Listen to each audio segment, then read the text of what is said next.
영국을 비롯한 다른 어떤 국가에서도 본 적 없는 획기적인 생활 편의시설. 일상생활에서 사람들의 안전과 혁신을 이끌어가는 한국이라는 찬사를 이끌어낸 한국의 LED 횡단보도에 영국 매체 인디펜던트마저 감동했습니다.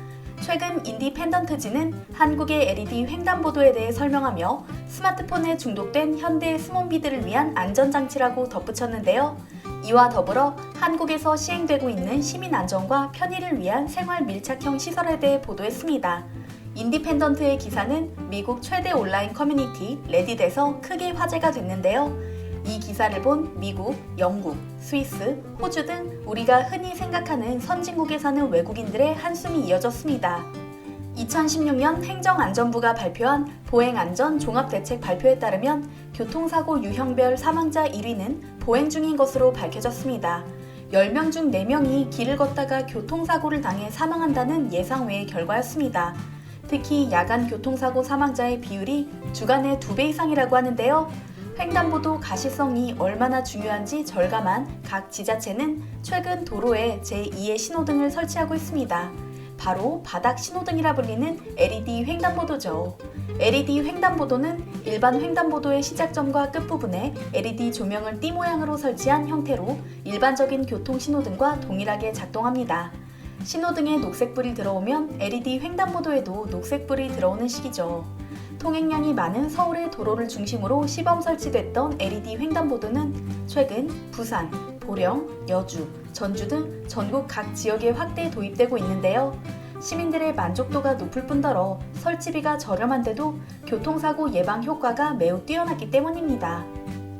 기사를 통해 한국의 LED 횡단보도 소식을 들은 외국인들은 부러움과 칭찬이 섞인 댓글을 달았는데요. 각 나라의 상황이 어떤지 잠시 살펴보겠습니다.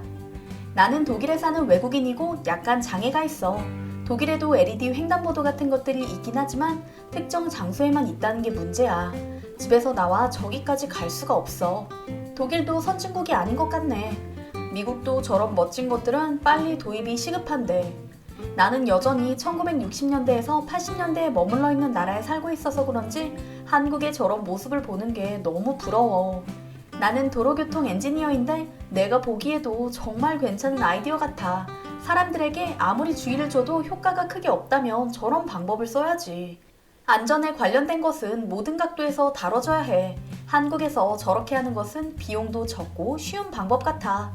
미국과 유럽 일부 국가에는 도입되어 있긴 하지만 대도심 위주로 설치되어 있어 보기 어렵다는 의견이 많았고 하물며 도심에서조차 본 적이 없다는 의견도 있었습니다.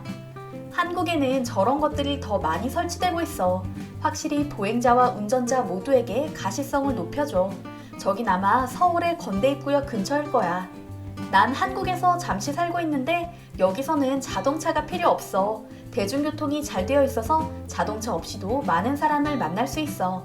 서울의 대중교통은 정말 환상적이야. 지하철로 어디든 갈 수 있고 버스 운행 편수도 압도적으로 많아. 운전자도 많은 편인데 도심의 인구 밀도가 높아 그런 것 같아. 확실히 한국은 모든 분야에서 혁신이 일어나고 있는 것 같아. 와 같이 한국에 살고 있거나 한국을 여행한 경험이 있는 외국인들은 한국의 편리한 교통체계에 감탄을 연발했죠. 실제로 LED 횡단보도는 하면 좋겠지? 와 같이 단순한 예상과 추측에서 시작된 시설이 아닙니다. 몇몇 지자체에서 보행자 교통사고의 원인을 철저히 분석해 2019년부터 시범 운영을 해본 후 그 효과가 입증되자 전국적으로 확산된 것인데요.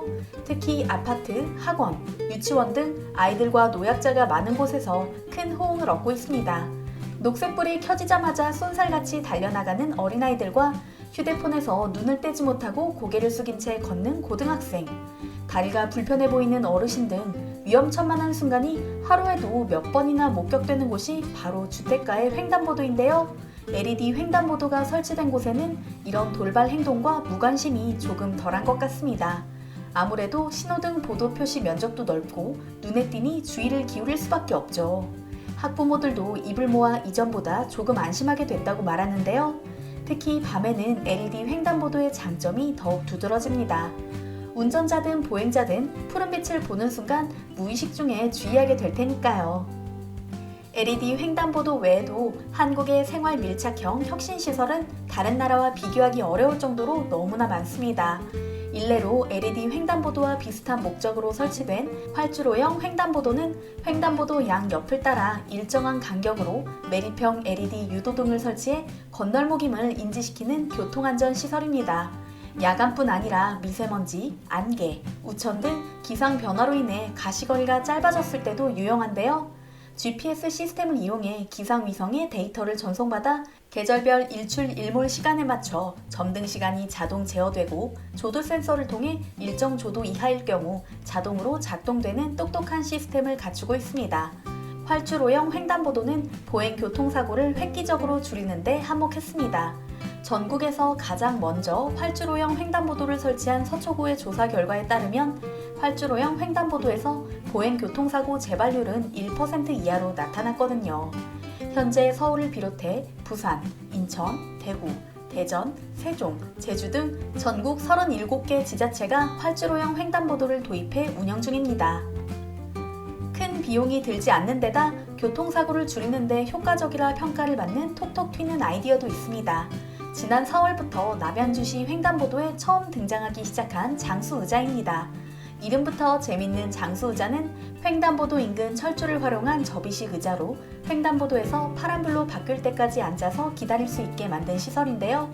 남양주의 한 파출소장이 고령 보행자 무단횡단 교통사고 건수가 많아 그 원인을 찾던 중 허리와 다리가 아파서 다음 신호까지 기다리기 힘들어 무단 횡단을 한다는 어르신들의 이야기를 듣고 아이디어를 냈다고 합니다. 2019년 전체 보행 사망자 1,302명 중 고령 보행자가 차지하는 비율은 57% 이상으로 고령 보행자를 위한 안전장치가 필요한 상황인데요. 장수의자는 실제로 교통사고 예방 효과도 뛰어나 서울과 안양, 천안을 비롯한 다른 지자체들까지 장수의자를 도입하고 있다고 합니다. 안양시는 횡단보도에 스마트폰 자동 차단 장치를 설치 운영 중인데요. 스마트폰에 정신이 팔린 보행자가 적신호 시 횡단보도에 들어서면 높이 90cm의 스피커에서 차도로 들어가지 마세요라는 경고음이 나오는 시설입니다. 스마트폰 화면에도 즉시 경고 문자가 뜨고요. 횡단보도에 건너는 사람이 있으면 자동으로 녹색 신호를 연장하는 교통 시스템도 도입할 예정이라고 하는데요. 자동으로 보행자를 인식해 녹색 신호를 5에서 10초 연장하는 것으로 혹시나 발생할 수 있는 노약자 보행사고를 예방할 수 있죠. 이처럼 일상 속의 작은 것도 놓치지 않고 파고들어 사람을 살리는 방안을 고안해낸 한국인들의 통찰력이 대단하다는 생각이 듭니다.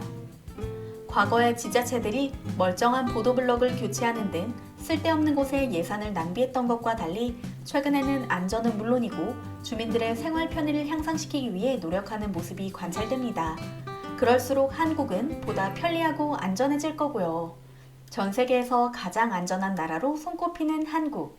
앞으로도 생활 곳곳에 혁신이 일어나길 바라며 오늘 이야기를 마치겠습니다.